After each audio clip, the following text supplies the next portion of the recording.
വ്യാപകമായ രൂപത്തിൽ ഞാൻ ഉന്നയിച്ച വളരെ പ്രധാനപ്പെട്ട വിഷയങ്ങളെ ഇവിടെ തമസ്കരിക്കുന്നതിന് വേണ്ടി പണ്ഡിതന്മാരും അവരുടെ വാട്സപ്പ് സൈബർ പോരാളികളും കിണഞ്ഞു പരിശ്രമിച്ചു കൊണ്ടിരിക്കുന്ന ഈ ഒരു സന്ദർഭത്തിലാണ് വീണ്ടും ഞാൻ നിങ്ങളുടെ മുമ്പിൽ ഒരല്പനേരം സംസാരിക്കുവാൻ വേണ്ടി രംഗത്ത് വന്നിട്ടുള്ളത്. എന്താണ് ഞാൻ ഇന്ന് നിങ്ങളുടെ മുമ്പിൽ സംസാരിക്കാൻ ഉദ്ദേശിച്ച വിഷയമെന്ന് ചോദിച്ചാൽ, നമുക്കറിയാം മുജാഹിദ് കൈരളിയിലേക്ക് ഇറക്കുമതി ചെയ്തിട്ടുള്ള വളരെ അപകടകരമായ ഒരു ചികിത്സാ രീതിയാണ് ജിന്ന് ബാധിച്ച ആളുകളെ ചികിത്സിക്കണം എന്ന് പറഞ്ഞുകൊണ്ട് റുഖിയ ശർഈയുടെ മറവിൽ 12 വർഷത്തോളമായി നടത്തിക്കൊണ്ടിരിക്കുന്ന തികച്ചും പൈശാചികമായ ചികിത്സാ രീതികൾ. ഹലോ, അസ്സാം വലൈക്കും വറഹ്മത്തുള്ളാഹി വബറകാതുഹു.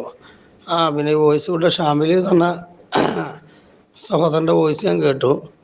അപ്പോൾ ഇൻഷാ അല്ലാഹ് നമ്മൾ പ്രാർത്ഥിക്കുക. പ്രത്യേകം വെള്ളിയാഴ്ചയാണല്ലോ. അള്ളാഹു പരിപൂർണമായ ശിഫ നൽകട്ടെ, ബോധം പിന്നെ എത്രയും പെട്ടെന്ന് തന്നെ തിരിച്ചു വരാനുള്ള തൗഫീഖ് ഉണ്ടാകട്ടെ ഒക്കെ പ്രാർത്ഥിക്കുക. പക്ഷേ ഇതിനൊക്കെ ഏറ്റവും കൂടുതൽ ശ്രദ്ധിക്കേണ്ട ഒരു കാര്യം എന്താ വെച്ചാൽ, ഈ പിന്നെ മനുഷ്യ ശരീരത്തിൽ പിശാച് പ്രവേശിച്ചുകൊണ്ട് ഉണ്ടാക്കുന്ന രോഗങ്ങൾ പണ്ഡിതന്മാർ വിശദീകരിക്കുന്നുണ്ട്.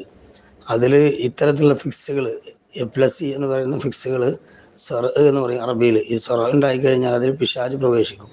അപ്പോൾ ഇത് പിന്നെ തലച്ചോറിൽ കയറിയിട്ട് ഞരമ്പുകൾക്കിടയിൽ എയർ ബ്ലോക്ക് ഉണ്ടാക്കും. അങ്ങനെ ബ്ലോക്ക് ഉണ്ടാക്കിയിട്ട് സർക്കുലേഷൻ കട്ട് ചെയ്യുമ്പോൾ ആൾ ബോധം കെട്ട് വീണു പോകും. ഡോക്ടേഴ്സ് എത്ര പരിശോധിച്ചാലും സ്കാൻ ചെയ്താലൊന്നും ഒരിക്കലും പിന്നെ ഇത് കാണാൻ കഴിയില്ല. കാരണം എന്താണ്, ജിന്ന് എന്ന് പറയുന്നതും ഷെയ്ത്താൻ എന്ന് പറയുന്നതും നമ്മുടെ ബയോകെമിസ്ട്രിക്ക് അപ്പുറത്താണ്. അപ്പോൾ അതുകൊണ്ട് തന്നെ അവരെ സ്കാനിങ്ങിലോ എക്സ്റേയിലോ ഒന്നും കാണാൻ കഴിയില്ല. മാത്രമല്ല, അവർ ഗുളിക കൊടുത്താൽ ആ ഹോർമോണുകളുണ്ടായ ചേഞ്ച് മാത്രമേ മാറ്റാൻ പറ്റുള്ളൂ. യഥാർത്ഥ വൈറസായ ഷെയ്ത്താനെ ശരീരത്തിൽ നിന്ന് ഒഴിവാക്കി വിടാൻ പറ്റില്ല. അപ്പോൾ അതിനെ ഒഴിവാക്കുന്ന ശർഈയായ രീതിയാണ് റുഖിയത്ത് ശർഈയ. അത് അള്ളാഹുവിൻ്റെ ഖുർആൻ കൊണ്ടും റസൂലിന് സ്ഥിരപ്പെട്ടു വന്ന ദുആ ദിക്റുകൾ കൊണ്ടും അള്ളാഹുവിൻ്റെ അസ്മാ സിഫാത്തുകൾ കൊണ്ട് ചികിത്സിക്കുക.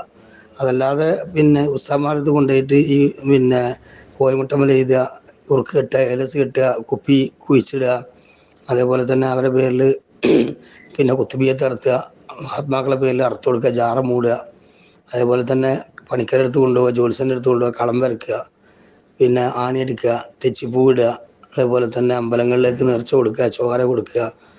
പിന്നെ ഇതൊന്നും പാടില്ല. ഇതെല്ലാം കുഫറും ശിർക്കും ഹറാമും ബിദഅത്തുമായ പ്രവർത്തനങ്ങളാണ്. അതൊക്കെ ചെയ്താലും ചിലയിടത്തു നിന്നൊക്കെ ചിലപ്പോൾ ആശ്വാസങ്ങളും ചില അത്ഭുതങ്ങളൊക്കെ കിട്ടിയെന്ന് വരും. കാരണം എന്താ വെച്ചാൽ, പിശാച് എന്നെ സഹായിക്കുന്ന കുഫറും ശിർക്കും ചെയ്യുമ്പോൾ ഷെയ്ത്താൻ തൽക്കാലം ശരീരത്തിൽ നിന്ന് ഒഴിഞ്ഞു പോകും. പക്ഷേ അത് ശാശ്വതമല്ല, അത് ശരിയായ രീതിയല്ല. എന്നാൽ ശരിയായ രീതി എന്ന് പറയുന്നത് അള്ളാഹുവിൻ്റെ ഖുർആൻ ഓതിക്കൊണ്ട് ശർഈയ രൂപത്തിൽ ചികിത്സിച്ചു കൊടുക്കുക എന്നതാണ്. അങ്ങനെ ചികിത്സിക്കുന്ന ആളുകളെ സമീപിച്ചുകൊണ്ട് കൃത്യമായിട്ട് അവരെ പിന്നെ ട്രീറ്റ്മെൻറ്റ് ചെയ്താൽ മാഷാ അല്ലാഹ് അവർ ഒരു കുഴപ്പമില്ലാതെ എഴുന്നേറ്റ് വരും.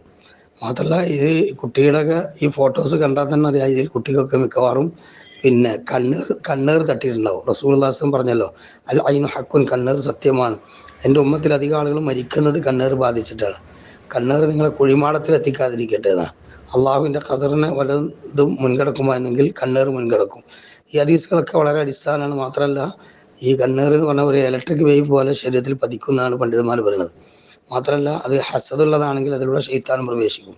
അപ്പോൾ ഇത് രണ്ടും ഭയങ്കരമായിട്ടുള്ള ഒരു ഷോക്കാണ്. അത് സംഭവിച്ചാൽ ഇതുപോലെയുള്ള മരണവും അപകടങ്ങളും കുഴച്ചിലും ബോധങ്ങളൊക്കെ കെടും. അപ്പോൾ അതുകൊണ്ട് തിരിച്ചറിഞ്ഞ് ശരിയായ രൂപത്തിലുള്ള ആത്മീയ ചികിത്സ ചെയ്യുകയാണെങ്കിൽ ഒരുപാട് മാറ്റം ഇതിലുണ്ടാകും. എൻ്റെ അർത്ഥം ഡോക്ടറെ കാണിക്കണ്ടെന്നോ ഹോസ്പിറ്റലിൽ കാണിക്കണ്ടെന്നോ മരുന്ന് കുടിക്കണ്ടെന്നോ അർത്ഥമല്ല. അതെല്ലാം നമുക്ക് ചെയ്യാം. പക്ഷേ അടിസ്ഥാനപരമായി ഇത്തരത്തിലുള്ള രോഗങ്ങൾക്ക് ചെയ്യേണ്ടത് ഈ പറഞ്ഞ ഇസ്ലാം പഠിപ്പിച്ചിട്ടുള്ള ശർഈയായ ചികിത്സയാണ്. അതിന് ഇൻഷാ അല്ലാഹ് എന്തെങ്കിലും ഒരു മാർഗം കണ്ടെത്താൻ നിങ്ങൾക്ക് അവർക്ക് എത്തിച്ചു കൊടുക്കാൻ പറ്റുമെങ്കിൽ അത് എത്തിച്ചു കൊടുക്കാൻ പറയും. ഇൻഷാ അല്ലാഹ്. അസ്സലാമു അലൈക്കും.